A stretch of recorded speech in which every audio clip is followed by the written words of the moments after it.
అఖండ కోటి బ్రహ్మాండ నాయకుడైనటువంటి దేవదేవుడు పరమశివుడు అష్టైశ్వర్య సంపన్నుడు కరుణా సముద్రుడు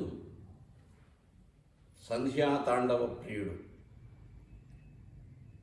ఆ పరమశివుడు పవిత్ర సంధ్యాకాలంలో ఆనంద తాండవం చేస్తాడని సంప్రదాయజ్ఞులు మహర్షులు వారి వారి క్రాంత దర్శనంలో సాక్షాత్కరింపజేసుకున్నటువంటి ఆ పరమశివుని యొక్క తాండవ వైభవాన్ని ఎందరో వర్ణించారు.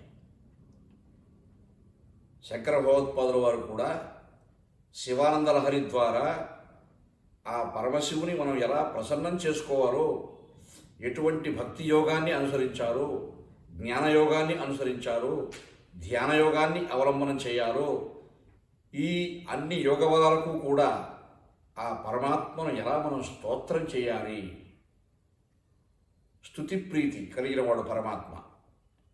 లోకంలో మనం ఎవరైనా ఒక ఉద్యోగం చేస్తూ ఉంటే ఆ ఉద్యోగి అంతకంటే అతనికంటే ఉన్నత స్థానంలో ఉన్నటువంటి ఒక అధికారిని ప్రసన్నం చేసుకోవడానికి ఏదో పొగుడుతూ ఉంటారు, స్తోత్రం చేస్తారు. ఒకప్పుడు ఆ స్తోత్రంలో నిజాలు ఉండొచ్చు, నిజాలు లేకపోవచ్చు. ఒక మానవ మాత్రుడైనటువంటి అధికారిని ప్రసన్నం చేసుకోవడానికే మనం ఎన్నో స్తోత్రాలు చేస్తున్నారు కదా ఈ రోజుల్లో.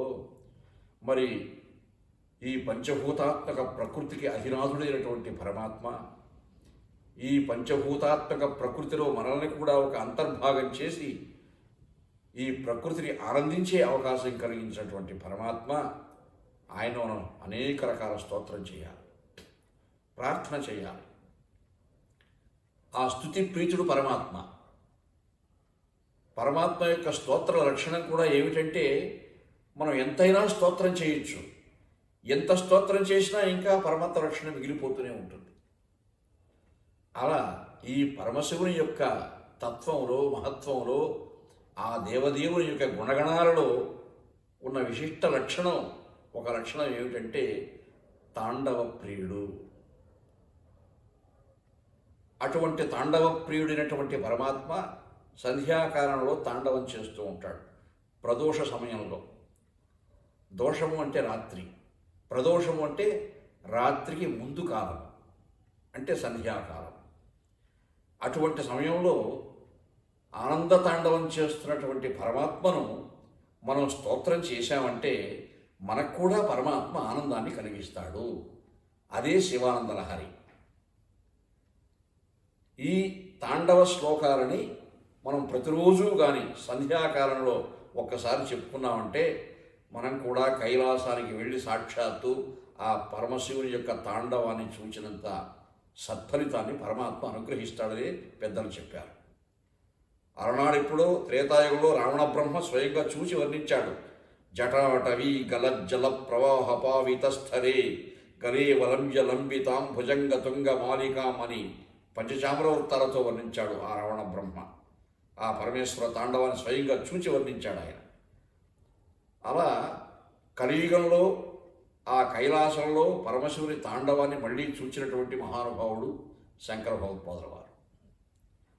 ఆ తాండవాన్ని చూచి వర్ణించాడు ఆయన. కాబట్టి కొంతమంది రావణ బ్రహ్మ, ఎక్కువగా రావణ బ్రహ్మ చెప్పిన శ్లోకాలే ఆ సంధ్యాకాలంలో తాండవ స్తోత్రం చేస్తారు. కానీ ఇవి ఇంకా మహత్తరమైనటువంటి శ్లోకాలు. శంకర భగవత్పాదుల వారి యొక్క తపస్సు ఎంతదో ఆ తపశ్శక్తి అంతా కూడా ఈ తాండవ శ్లోకాల్లో నిక్షిప్తం చేశాడా అనిపిస్తుంది అవి చదువుతూ ఉంటే. అంత మహత్తరమైన శ్లోకాలు ఈ తాండవ శ్లోకాలు. సంధ్యారంభ విజృంభితం శృతిశిరస్థానాంతరాధిష్ఠితం సప్రేమ భ్రమరాభిరామం అసకృత్ సద్వాసనాశోహితం భోగీంద్రాభరణం సమస్త సుమన పూజ్యం గుణావిష్కృతం సేవే శ్రీగిరి మల్లికార్జున మహాలింగం శివాలింగితం. భృంగీచ్ఛ నటనోత్కట కరిమదగ్రాహీ స్ఫురన్ మాధవాహ్లాదో నాదయుతో మహాశితవపు పంచేషు నాచాదృత సత్తక్ష సుమనో వనేషు సపునః సాక్షాన్ మదీయే మనోరాజీవే భ్రమరాధిపో విహరతాం శ్రీశైలవాసీ విభు. కారుణ్యామృతవర్షిణం ఘన విపద్గ్రీష్మచ్ఛదాకర్మఠం విద్యా సస్య ఫలోదయాయ సుమన సంసేవ్యమిచ్ఛాకృతిం నృత్యద్భక్తమయూరమద్రినిలయం చంచజ్జటామండలం శంభో వాంఛతి నీలకంధర సదా త్వాం మే మనశ్చాతక. ఆకాశేన శిఖీ సమస్తఫణినాం నేత్రా కలాపి నతానుగ్రాహి ప్రణవోపదేశరణదై కేకీతి యోగీయతే శ్యామాం శైలసముద్భవాం ఘనరుచిం దృష్ట్వా నటంతం ముదా వేదాంతోపవనే విహారరసికం తం నీలకంఠం భజే. సంధ్యాఘర్మ దినాత్యయో హరికరాఘాత ప్రభూతానకధ్వానో వారిదగర్జితాం దివిషదాం దృష్టిచ్ఛటా చంచల భక్తానాం పరితోష బాష్ప వృష్టిర్మయూరీ శివ యస్మిన్ ఉజ్వల తాండవం విజయతే తం నీలకంఠం భజే. ఆద్యాయామిత తేజసే శృతిపదైర్వేద్యాయ సాధ్యాయతే విద్యానందమయాత్మనే త్రిజగత సంరక్షణోద్యోగినే ధ్యేయాయాఖిల యోగివి సురగణే ధ్యేయాయ మాయావినే సమ్యక్ తాండవ సంభ్రమాయ జటినే శయ్యం నతిశంభవే. నిత్యాయ త్రిగుణాత్మనే పురజితే కాత్యాయనీ శ్రేయసే సత్యాయాది కుటుంబినే మునిమన ప్రత్యక్ష చిన్మూర్తయే మాయా సృష్ట జగత్రయాయ సకలాం మాయాంత సంచారిణే సాయం తాండవ సంభ్రమాయ జటినే శేయం నతిశంభవే. ఈ తాండవ శ్లోకాలు ప్రతి భక్తుడు శరణాగతుడు ప్రతిరోజు సంధ్యాకాలంలో అంటే ప్రదోష సమయంలో ఆ సమయంలో పరమశివుడు కైలాసంలో ఆనందతాండవం చేస్తూ ఉంటాడు కాబట్టి చిదంబర క్షేత్రంలో ఆనందతాండవం చేస్తుంటాడు కాబట్టి సర్వాంతర్యామి అయినటువంటి ఆ పరమశివుడు సకల క్షేత్రాలలో కూడా ఆనందతాండవం చేస్తూ ఉంటాడు కాబట్టి ఆ సమయంలో ఆ ఆనంద తాండవ మూర్తిని మనం ఇలా ప్రార్థించామంటే ఎంతో ప్రసన్నుడవుతాడు. ఆనందాన్ని అనుభవిస్తాడట ఆ పరమాత్మ. అశ్రుతోషుడు అనే బిరుదుంది పరమశివునికి. అశ్రుతోషుడు అంటే ఏ భక్తుడైనా ఏ శరణాగతుడైనా మనసా వాచా కర్మణ తన బుద్ధిని సమర్పించి ఆ పరమాత్మను స్తోత్రం చేస్తే ఆనంద భాష్పాలు వస్తాయంట పరమశివునికి. బోళాశంకరుడు అంటారు ఆయన. అందుకే అటువంటి వాడు ఆ బోళాశంకరుణ్ణి ఈ శ్లోకాలు ఎంత మహత్తర శ్లోకాలో ఒక్కసారి మనం రేఖామాత్రంగా ఒక అధ్యయనం చేద్దాం. సంధ్యారంభ విజృంభితం శృతిశిరస్థానాంతరాధిష్ఠితం. ఈ శ్లోకంలో శంకర భగవత్పాదుల వారు శ్లేషాలంకారం అంటారు. ప్రతి శ్లోకంలోనూ శ్లేషం ఉంటుంది. రెండు అర్థాలు మూడు అర్థాలు వస్తూ ఉంటాయి ఒక శ్లోకానికి. ఆ పరమాత్మను సహజంగా ప్రాచీన కాలంలో మల్లె తీగలని మద్ది చెట్ల కల్లించేవాళ్ళు, సులభంగా బాగా ప్రాకుతుందని. పూలు కోసుకోవడానికి కూడా ఆ కొమ్మరి కోసుకోవడానికి సులభంగా ఉంటుందని. తర్వాత పందిళ్ళలో అల్లించడం నేర్చుకున్నారు. అయితే ప్రాచీన కాలంలో మద్ది చెట్ల కల్లించేవాళ్ళు. సంధ్యారంభ విజృంభితం, సాయంత్రానికి ఆ మల్లెపూలు ఆ మద్ది చెట్లపై ప్రాకినటువంటి తీగల ద్వారా బాగా వికసించి గుబాడిస్తూ ఉంటాయి. శృతిశిరస్థానాంతరాధిష్ఠితం, పరమశివుని తత్వానికి వచ్చామంటే సంధ్యాకాలంలో తాండవాన్ని ప్రారంభిస్తున్నాడు. ఆ పరమశివుని యొక్క తత్వము వేదములు వేదాంతములే. వేదములు అంటే ఋగ్యజు సామ అధర్వణాలు, వేదాంతములు అంటే ఉపనిషత్తులు, అవే చెప్తూ ఉన్నాయి. ఇక్కడ మల్లెపువ్వుని శృతి చెవి, శిరస్సు తల, ఈ రెంటికి మధ్యలో చెవి భాగంలో మనం ధరిస్తాం. స్త్రీలు శిరస్సుకు కేశపాసులు అలంకరించుకుంటారు. శృతి శిరస్థానాంతరాధిష్ఠితం సప్రేమ భ్రమరాభిరామం, ఎంతో ప్రేమతో ఆప్యాయంతో తుమ్మెదలు మోగుతూ ఉంటాయి ఆ పుష్పాల్లో మకరందాన్ని ఆస్వాదించడం కోసం. ఇక్కడ పరమశివుని యొక్క తత్వంలో తీసుకున్నామంటే ఆమె భ్రమరాంబ ప్రియుడు పరమాత్మ. సప్రేమ భ్రమరాభిరామం అసకృత్ సద్వాసనాశోభితం, జ్ఞానగంధముల చేత ఉపాసింపబడేవాడు. జ్ఞానగంధాలు ఆ సుగంధాలు మల్లె పుష్పానికి ఉన్నాయి. అసకృత్ సద్వాసనాశోభితం భోగీంద్రాభరణం, భోగదృష్టితో కూడినటువంటి వారు అలంకరించుకునే పుష్పం అది. కానీ ఇక్కడ భోగీంద్రములు అంటే సర్పశ్రేష్టములు, అవి అలంకరించుకునేవాడు ఈ పరమశివుడు. భోగీంద్రాభరణం సమస్త సుమన పూజ్యం గుణావిష్కృతం. సుమనస్సులు అంటే పూలు, అన్ని పూలలోకి పూజింపబడేది ఈ మల్లెపువ్వు. సుమనస్సులు అంటే దేవతలనే అర్థం ఉంది. దేవతల చేత పూజింపబడేవాడు పరమశివుడు. సేరే శ్రీగిరి మల్లికార్జున మహాలింగం శివాలింగితం. శివాని అంటే అమ్మవారు.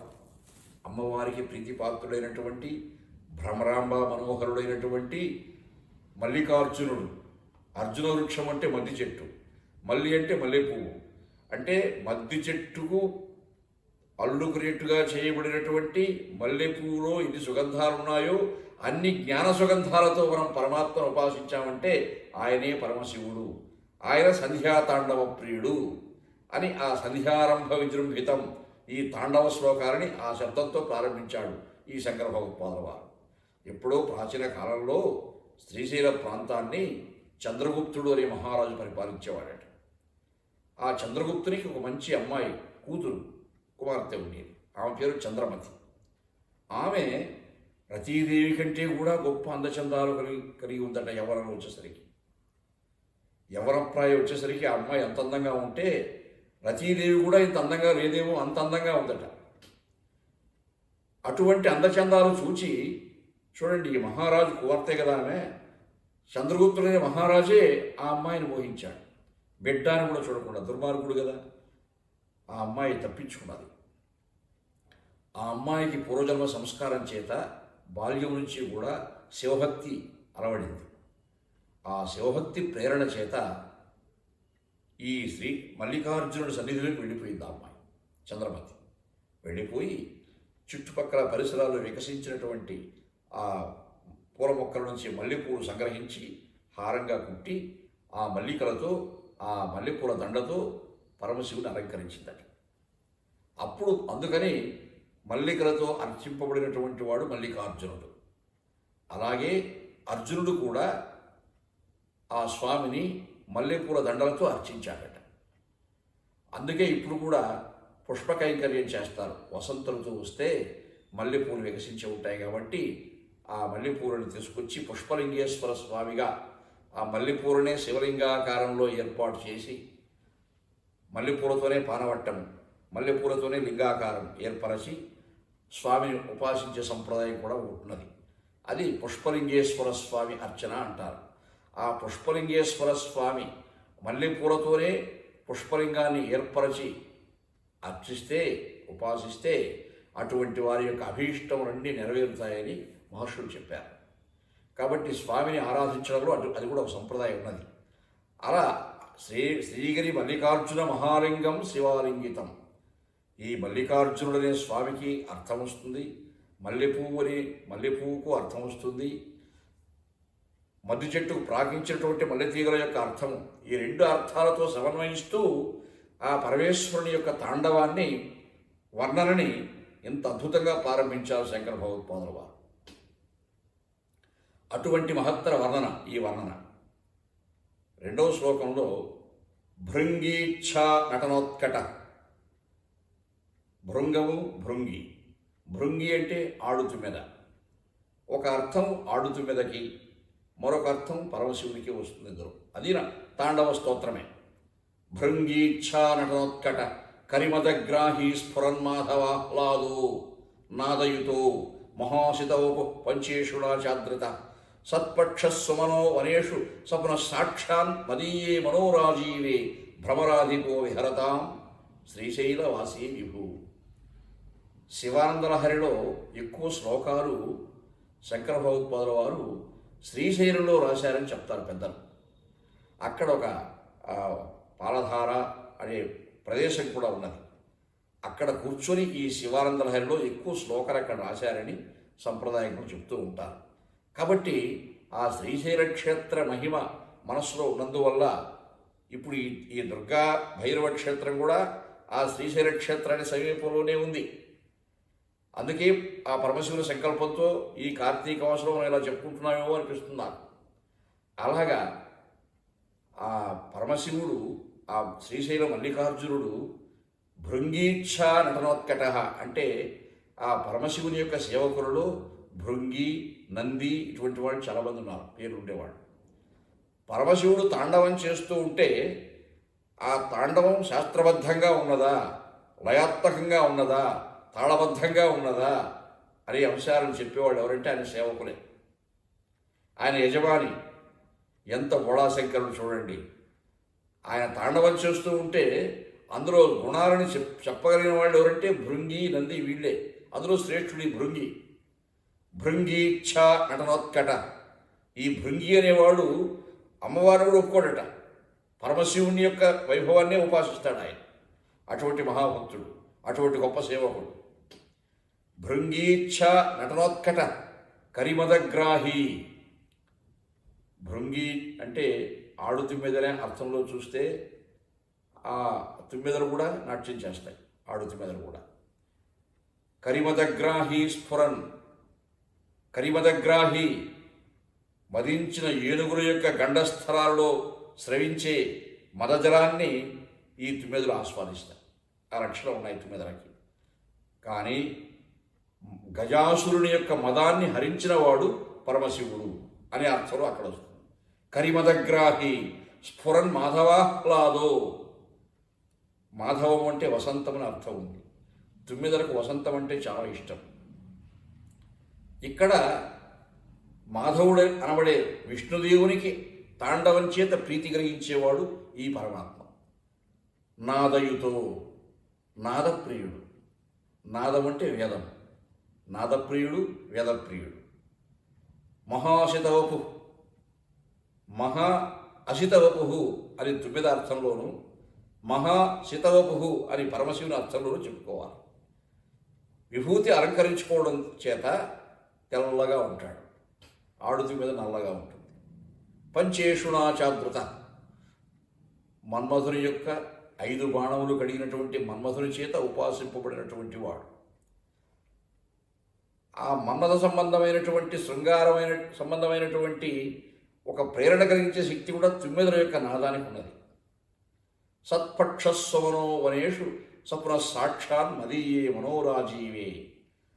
ఏ భక్తులైతే, ఏ శరణాగతులైతే ఆ పరమాత్మను ఉపాసిస్తున్నారో వారి వారి హృదయ రాజీవములలో, హృదయ పద్మములలో తుమ్మెదలాగా విహరిస్తూ ఉంటాడు ఈ పరమాత్మ.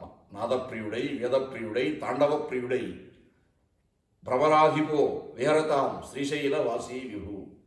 ఆ శ్రీశైల మల్లికార్జునుడు అనబడే ఆ పరమాత్మ ఈ విధంగా నా మనస్సులో మదీయే మనోరాజీవే భ్రమరాధిపో విహరతాం శ్రీశైల వాసీ విభు అని ఆ పరమాత్మ తాండవాన్ని ఇక్కడ ఇలా ఆడుతుమ్మెద యొక్క లక్షణంతో సమన్వయిస్తూ వర్ణించారు.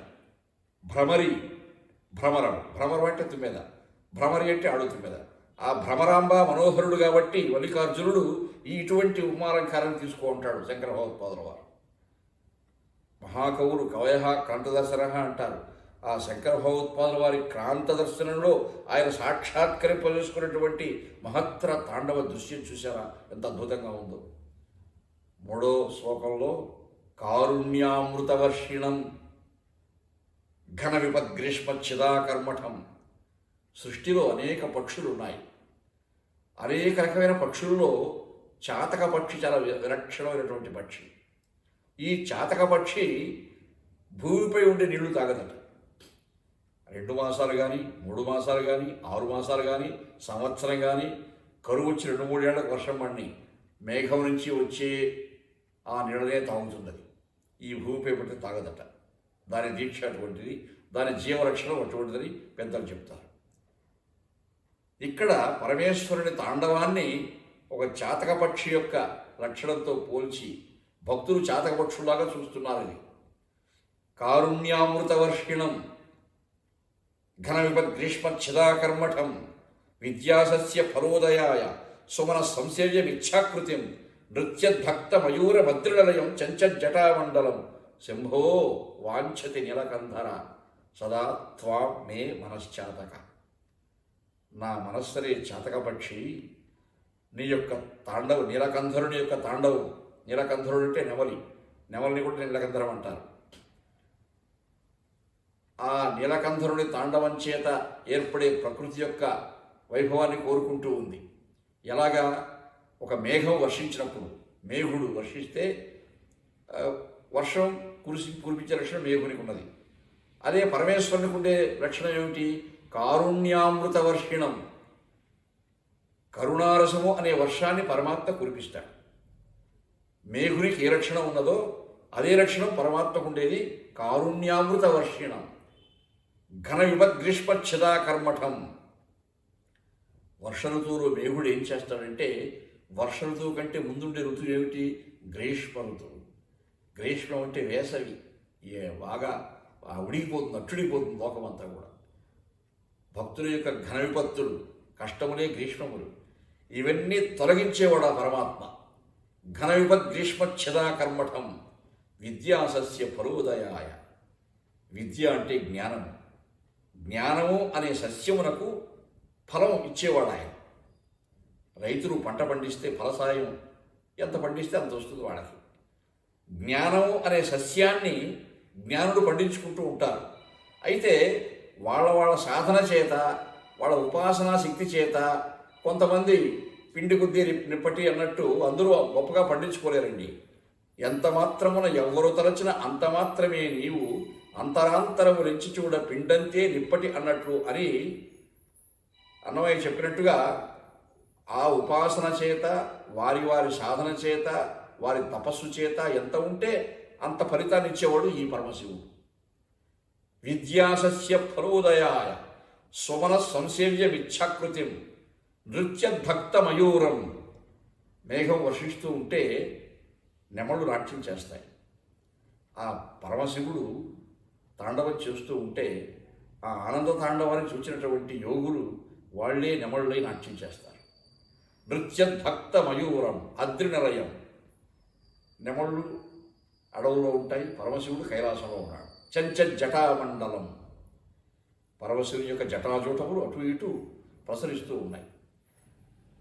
అటువంటి వాడు శంభో వాంఛతి నీలకంధర సదా త్వామే మనశ్చాతక. నా మనస్సరే చాతకపక్షి మేఘుని యొక్క వర్షాన్ని ఏ విధంగా కోరుకుంటూ ఉందో, నీ ఆనంద తాండవంతో కూడినటువంటి నీ ఆనందమనే వర్షాన్ని కోరుకుంటూ ఉంది. ఎందుకంటే నువ్వు వర్షించే వర్షం ఎటువంటిది? కారుణ్యామృత వర్షిణం. కరుణామృతమనే వర్షం కురిపిస్తావు స్వామి నువ్వు. అది ఇంకెవరూ కురిపించలేరు లోకంలో. ఘన విభద్గ్రీష్మచ్ఛదా కర్మఠం. మా కష్టాలన్నీ పోగొట్టేవాడు నువ్వే. ఈ జీవుడు కష్టములనే గ్రీష్మంలో అట్టుడికి పోతూ ఉన్నాడు. అటువంటి వాడికి శైత్యవంతురమైనటువంటి వర్షధారాలు ఎలా వస్తాయంటే నీ యొక్క కరుణామృతమే వర్షిస్తేనే వస్తాయి అని ఈ శ్లోకంలో ఉపాసకులని, భక్తులని చాతకపక్షులుగా పోల్చి, ఒక మేఘుడు వర్షిస్తే ఎలా ఉంటుందో అటువంటి కరుణామృతాన్ని వర్షించేవాడుగా ఆ పరమశివుని యొక్క తాండవ ప్రియుడైనటువంటి పరమాత్మను వర్ణించాడు. కారుణ్యామృత వర్షిణం ఘన విభద్గ్రీష్మచ్ఛదా కర్మఠం విద్యాసస్య ఫలోదయాయ. మన యొక్క విద్వత్తు మనం ఎంత ఆర్జించినా కానీ, ఎన్ని శాస్త్రాలు అధ్యయనం చేసినా, ఎన్ని వేదాలు చదివినా ఈ జ్ఞానానికి ఫలితాన్ని ఇచ్చేవాడు పరమశివుడు. ఆయనే అనుగ్రహిస్తాడు. జ్ఞానం మహేశ్వరాదిచ్చేతన్నారు. అలాగా విద్యాసస్య ఫలోదయాయ సుమన సంసేవ్యమిచ్ఛాకృతిం. దేవతల చేత సేవింపబడేవాడు. నృత్యద్భక్త మయూరం. భక్తునికి అంతకంటే ఏం ఆనందం కావాలో చెప్పండి? రావణ బ్రహ్మ ఆ పరమశివుని ఆనందాన్ని, ఆ తాండవాన్ని చూసి ఎంత ఆనందించాడో, అంత ఆనందించినా కానీ అతనిలో కొన్ని దుర్మార్గ లక్షణాలు ఉన్నాయి కాబట్టి పతనమైనాడు. అలా లేకుండా నిష్కల్మషులై మనం నృత్యద్భక్త మయూరం మేఘాన్ని చూసి ఎంత తాండవం చేస్తుందో ఆ పరమాత్మ తాండవాన్ని చూసి మనం కూడా ఆ విధంగా యోగంలో ఆ అనుభూతి పొందగలిగితే మనస్సు చాతకపక్షలాగా ఉండి ఆ పరమాత్మ యొక్క కరుణామృత వర్షాన్ని కోరుకుంటుంది. ఆకాశేన శిఖీ సమస్త ఫణినాం నేత్రాకలాపి నతానుగ్రాహి ప్రణవోపదేశ రణదై కేకీతి యోగీయతే. ఈ శ్లోకంలో తాండవం చేస్తున్నటువంటి ఆ పరమశివుని ఒక నెమలిగానే ఊహించి పోలుస్తూ ఉన్నాడు శంకర భగవత్పాదుల వారు. నెమలికి శిఖి ఉంది. పరమాత్మకు శిఖి ఏమిటి? ఆకాశమే శిఖి. ఆకాశకేశుడు ఆయన. ఆకాశమునే కేశపాసంగా కలిగినటువంటి వానికి ఆయన రూపం ఎలా ఉంటుందని చెప్పగలం మనం? నిర్వచించగలరా ఎవరైనా? సమస్త ఫణినాం నేత్రా కలాపి నతానుగ్రాహి ప్రణవోపదేశ నడదై కేకీతి యోగీయతే. పరమశివుడు ముక్తి ఇచ్చేటప్పుడు ఈ సాధకుడు యోగి అయిన వాడు ఎవడైనా శరీరాన్ని వదిలేస్తూ ఉంటే ఆ సమయంలో ఓంకారాన్ని ఆయన బోధిస్తాడు. ఆ లక్షణం నెమలికి కూడా ఉన్నది. క్రయంకారం చేస్తుంది. ఆ నెమలి యొక్క క్రయంకారాన్నే మనం కొంతసేపు ఉన్నామంటే ఓంకారంలాగా ఉంటుంది అది. నతానుగ్రాహి ప్రణవోపదేశ నడదై కేకీతి యోగీయతే శ్యామాం శైలసముద్భవాం ఘనరుచిం దృష్ట్వా నటంతం ముదా వేదాంతోపవనే విహార రసికం తం నీలకంఠం భజే. నీలకంఠుడు అంటే విషాన్ని కంఠంలో కలిగినటువంటి వాడు శివుడు. నీలకంఠము అంటే నెమలి. నెమలికి కూడా నీలకంఠం అనే పేరు ఉంది. కాబట్టి నీలకంఠము అనే శబ్దాన్ని శ్లేషగతంగా చమత్కరిస్తూ ఈ నెమలికి ఉండే లక్షణాలని పరమేశ్వరుని తాండవ లక్షణాలని సమన్వయిస్తూ ఎంత అద్భుతంగా చెప్పారు చూడండి. ఆకాశేన శిఖి సమస్త ఫణినాం నేత్రా కలాపి నతానుగ్రాహి ప్రణవోపదేశ రిణదై కేకీతి యోగీయతే శ్యామాం శైలసముద్భవాం ఘనరుచిం దృష్ట్వా నటంతం ముదా వేదాంతోపవనే విహార రసికం. నెమలి వనాలలో నాట్యం చేస్తుంది. పరమశివుడు ఎక్కడ నాట్యం చేస్తాడు? నీలకంఠుడు వేదాంతోపవనే.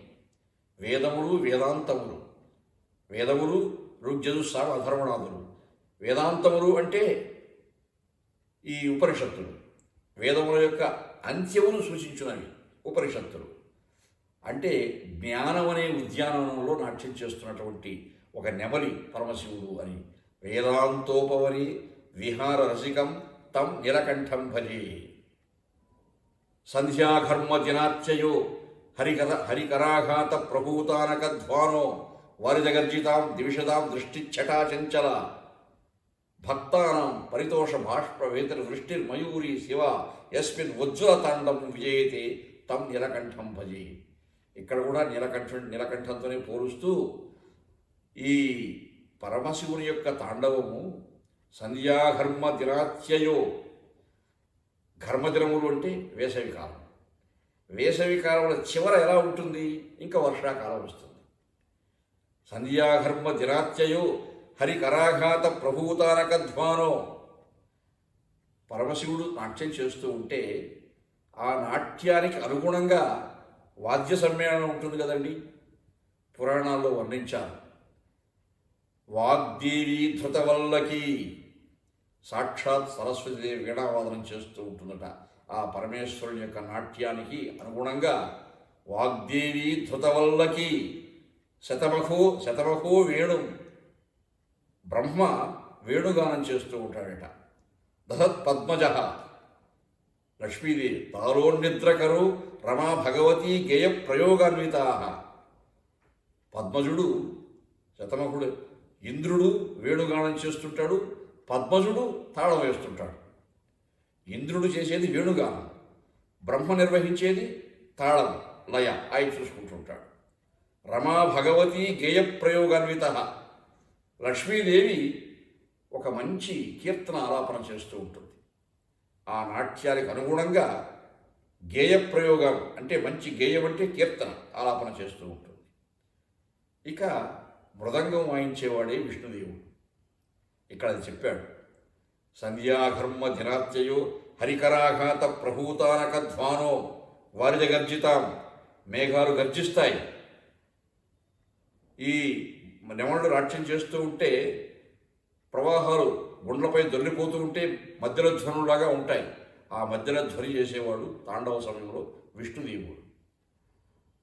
వారిద దృష్టిచ్చటాచంచల భక్తానాం పరితోష బాష్ప వృష్టి మయూరి శివ. ఆ ఆనంద తాండవాన్ని యోగులు తమ ధ్యానయోగంతో చూచి పులకించిపోతూ ఆనంద బాష్పాలు రాలుస్తూ ఉంటారు.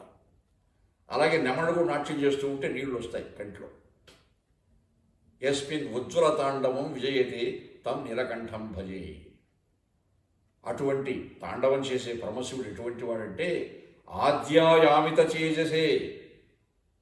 ఆయన ఆద్యుడి సృష్టికి ఆది మధ్యాంతరహితుడు, అమిత తేజస్సు కలిగినటువంటి వాడు. శృతిపదే వేద్యాయ సాధ్యాయతే, విద్యానందమయాత్మనే, జ్ఞానము చేత ఆనందించేవాడు. యోగులు మనం లౌకికమైనటువంటి వ్యసనాలు గుణాలు కలిగి ఎంత పొగిడినా అది ఆనందించడు పరమాత్మ. జ్ఞానంతో మనం తెలుసుకున్నటువంటి విజ్ఞానంతో ఒక్క మాట మాట్లాడితే ఆనందం, అదే వాక్పుష్పం. విద్యానందమయాత్మనే, త్రిజగత సంరక్షణోద్యోగిని, అటువంటి వాడు. సమ్యక్ తాండవ సంభ్రమాయ జటిని, ధ్యేయాయ అఖిల యోగిభి సురగణైర్ ధ్యేయాయ మాయావిని. మహర్షుల యొక్క, మహాయోగుల యొక్క, మహాతపస్సంపన్నుల యొక్క వారి వారి యోగములకు తపస్సులకు ఏ దేవదేవుడైతే గమ్యమానుడై ఉన్నాడో అటువంటి వాడే ఈ తాండవ ప్రియుడు, ఈ పరమశివుడు. సమ్యక్ తాండవ సంభ్రమాయ జటిని శయ్యం నతి శంభవే. ఆ శంభునకు, ఆ శంకరునకు, ఆ పరమేశ్వరునకు నతులర్పించి సాష్టాంగ ప్రణామములు చేసి తాండవ ప్రియుడైనటువంటి, తాండవం చేస్తున్నటువంటి ఆ పరమాత్మను నేను ప్రార్థిస్తూ ఉన్నాను అంటాడు. ఇంకా పరమాత్మ ఎటువంటి వాడు? నిత్యాయ, ఆద్యుడు, నిత్యుడు. అంటే ఈరోజు దిక్కారాధ్యనవచ్ఛిన్నుడు, ఆదిమధ్యాంతరహితుడు, నిత్యుడు, త్రిగుణాత్మనే. తానే బ్రహ్మ, తానే విష్ణువు, తానే రుద్రుడు, త్రిగుణాత్మకుడు. ఆ నిత్యాయ త్రిగుణాత్మనే పురజితే, త్రిపురములను హరించినటువంటి వాడు, సంహరించినటువంటి వాడు. కాత్యాయని శ్రేయసే. కాత్యాయని అంటే అమ్మవారు, ఆ గౌరీదేవి యొక్క మనోహరుడు. నిత్యాయ త్రిగుణాత్మనే పురజితే కాత్యాయని శ్రేయసే, సత్యాయాది కుటుంబిని మునిమన ప్రత్యక్ష చిన్మూర్తయే. మహర్షుల యొక్క అంతరంగములలో జ్ఞానమూర్తి అయి ప్రత్యక్షమవువాడు. మాయాసృష్ట జగత్రయాయ, మాయను అధీనం చేసుకున్నటువంటి వాడు, మాయను సృష్టించువాడు, మాయను నశింపజేసేవాడు ఆయనే. సకలాంనాయాంత సంచారిణే, సాయం తాండవ సంభ్రమాయ జటినే, శేయం నతి శంభవే. ఈ 7 శ్లోకాలు కూడా పరమేశ్వరుని యొక్క తాండవ శ్లోకాలు, పరమేశ్వరుని యొక్క ఆనంద తాండవాన్ని చెప్పే శ్లోకాలు. ఈ ఆనంద తాండవ శ్లోకాలని ఎవరైతే మనసులో అనుసంధానం చేసుకొని ప్రదోషకాలంలో, పవిత్ర సంధ్యా సమయంలో ఆ పరమాత్మను, ఆ పరమశివుని స్తోత్రం చేస్తున్నారో వారికి తప్పకుండా పరమశివుని అనుగ్రహం కలుగుతుందని శంకర భగవత్పాదులు స్పష్టీకరించారు. ఈ 7 శ్లోకాల తాత్పర్యంలో, సారాంశంలో ఆ పరమశివుని యొక్క కరుణారస విశేషం అలా ఎలా ప్రసన్నమవుతాడో ఆయన స్పష్టంగా చెప్పాడు. ఈ మనస్సులో ఈ శ్లోకాలు చెప్పుకోవడంలో సంప్రదాయకులు కొన్ని మార్గాలు కూడా చెప్పారు. ఒక్కొక్క శ్లోకాన్ని ఒక్కొక్కసారి చెప్పుకుంటూ 3వ శ్లోకం చూసారా, కారుణ్యామృత వర్షం, అది మాత్రం 3 సార్లు చెప్పుకోవాలట. ఎందుకంటే ఈ జీవుడు కొట్టుమిట్టాడుతున్నాడు సంసార సాగరంలో. ఈ కొట్టుమిట్టాడే జీవునికి దిక్కు ఏమిటి అంటే పరమశివుని కరుణా విశేషమే, అది తప్ప ఇంకేదీ కాపాడలేదు ఈ జీవుని. కాబట్టి ఆ కారుణ్యామృత వర్షిణం అనే శ్లోకాన్ని 3 సార్లు చెప్పుకోవాలని చెప్తారు పెద్దలు. కాబట్టి ఈ విధంగా ఇవన్నీ మన శ్రేయస్సు కోరే చెప్పారు పెద్దలు, సంప్రదాయజ్ఞులు. కాబట్టి ఆ శైవాచార పరాయణుడైనటువంటి వాడు ఎవరైనా కానీ సంధ్యాకాలంలో ఎవరైనా శైవము వైష్ణవనే భేదం కాదు, పరమాత్మ నిరూపాల్లో ఉన్నాడు. ఈ 7 శ్లోకాలను కానీ ఆనంద తాండవ శ్లోకాలని ఈ శ్లోకాలతో ఎవరు ప్రార్థిస్తున్నారో, స్తోత్రం చేస్తున్నారో వారి పట్ల అత్యంత ప్రీతి కలిగినటువంటి వాడై కరుణామృతాన్ని వర్షిస్తాడట పరమాత్మ. అటువంటి కరుణామృతానికి భక్తులందరూ పాత్రులు కావాలని నా యొక్క ప్రత్యేకమైన